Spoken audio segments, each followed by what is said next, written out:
gelir ona torpağı verir və şəhid ailəsi qalır, qazi qalır, veteran qalır, heç birinə torpaq vermirlər. Nəyə görə? Onların üstündə sürülmüşəm də, döyülmüşəm də, problem də yaranıb, ancaq verdiyimi vermişəm.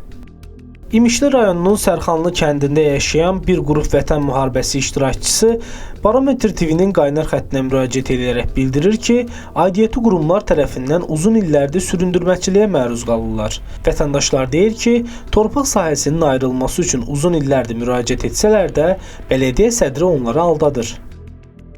Bu bələdiyyənin adında olan torpaqdır. Sadəcə satılıb, indi də əllərindən ala bilmirlər. Biz də deyirik, Muradlıların torpaqları, yəni öz kəndlərində var da pay torpaqları, gəlib bizim kəndin içində niyə ki, bu bələdiyyə torpağı biz kənd cəmaatı üçün ayrılıb. Gəldik qəbullarına da bizi yönəltdilər. Ayın 23-ü gələcək, 25-i gələcək, biri onu deyir, biri 15-i deyir, bizi yönəltdilər. Daha doğrusu anladıq. Cənab Batıya dedim ki, bizim kənddə, yəni öz başğalıqdır.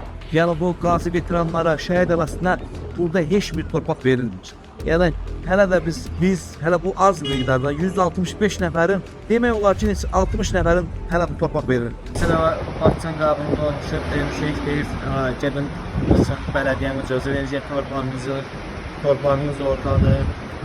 10 hektar birimdədir, 5 hektar birimdədir, 3 hektar birimdədir. 2000 qulumlar alıb deyirdi, 2000 qulumlar gəlib burası istifadə edir. Bizdə də torpaq yoxdur. Vur tut, 1588 minə yaxın ali olana 30 hektar girdi. İndi 145 dənə də müharibə iştirası qazisi var. Onun hər biri də ramildir,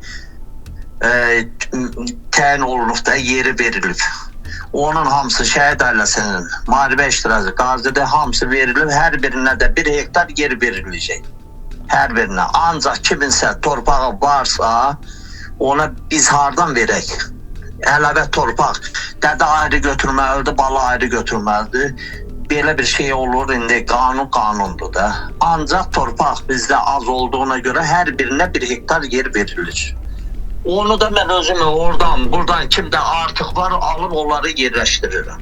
Amma deyirsiniz ki, siz keçmiş bələdiyyə sədri olaraq heç kimə torpaq satmamısınız da orada, düzdürmü? Nə qazilərə, nə də ki, başqa bir vətəndaşa. Heç bir gəlsin, biri desin, onların üstündə sürülmüşəm də, döyülmüşəm də, problem də yaranıb, ancaq verdiyimi vermişəm.